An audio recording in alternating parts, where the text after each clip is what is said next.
Hello and welcome to the channel. We're just going to do an oil change on this L1 GSXR-750.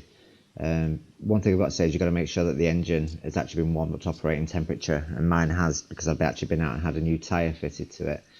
So you just got to actually remove the fairings just by these 4 bolts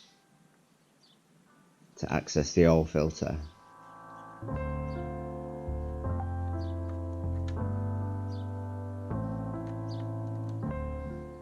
They're relatively easy, they're just on an Allen key head.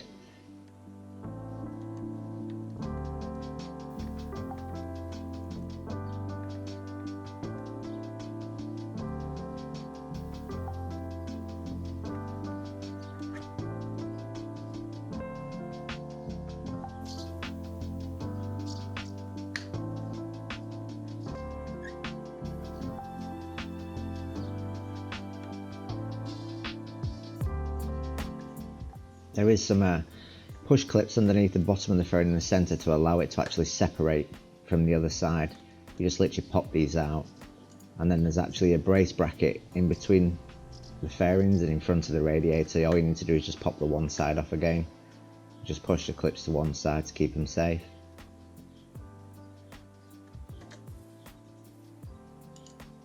There's 2 additional clips up inside the fairing under the nose, just literally they're push clips, just push them in, and that will actually allow them to come away from the inside fairing in the nose cone.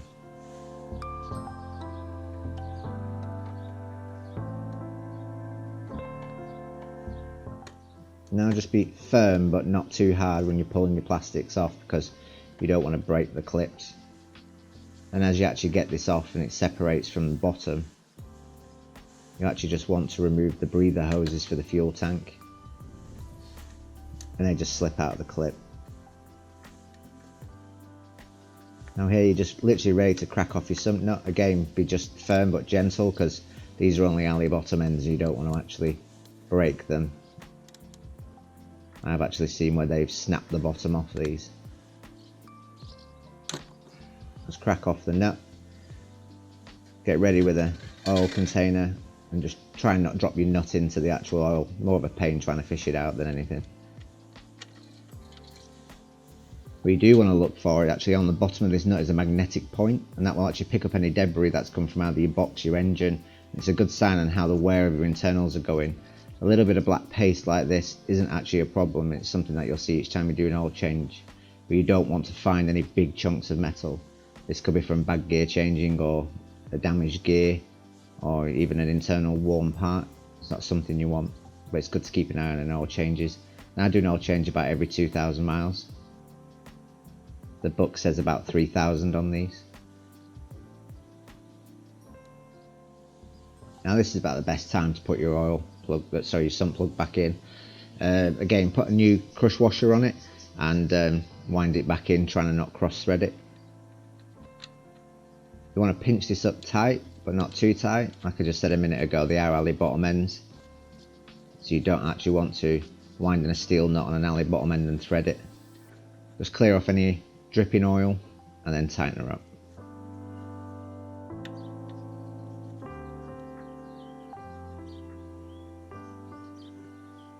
If I remember correctly, I think these are about 16 foot-pound of torque, which is not much over hand tight. Get ready to just remove your oil filter. I like these brace ones instead of the chain ones to actually get a better purchase. And again, these shouldn't have been swung on tight by the previous person who done this, so you should just be able to ease this off. When you actually drop this oil filter, you will get oil coming out of it, so make sure you've got a container under it or a rag.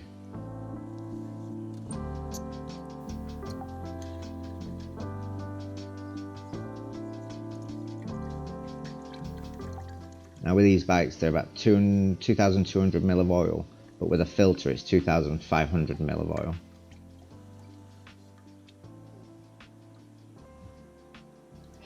But always check your handbook anyway for your bike.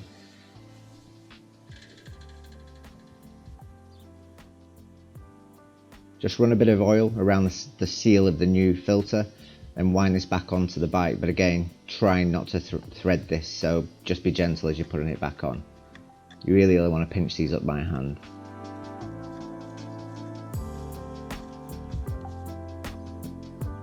all I do is once I get it tight, just clean off the air of any excess oil, and then I just use a tissue or a rag to just clean off the filter, and then use that to just get a purchase because my hand's slippy, and then just tighten her up. Just so it's tight and it won't go that any further. You don't want to really swing on it, but get it nice and pinched up.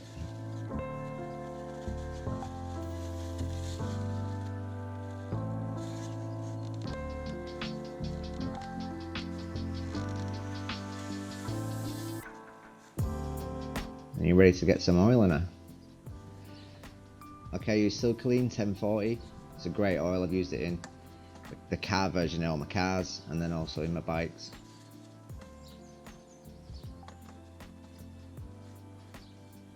Again, like I say, this is 2200 ml of oil, so literally just top this up so it's actually at the full mark, and you'll see that in the viewing window there.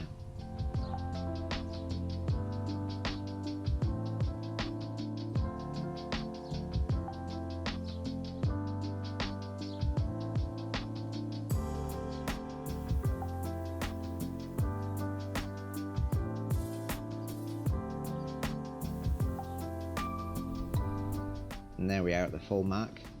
Now really you just want to fire this bike up and get her up to operating temperature. Only run her up so she's up to temperature. You'll see that the oil disappears at the viewing glass, but then once she's at that operating temperature, just literally knock her off.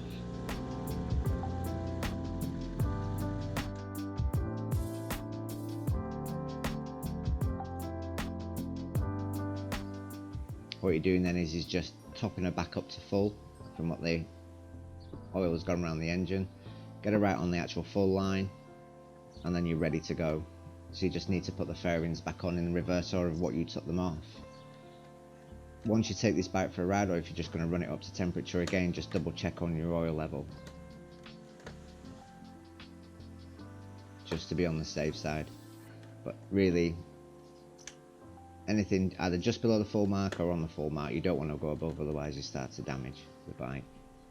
And that's it. You're once you've got all your bolts in, you're ready to go.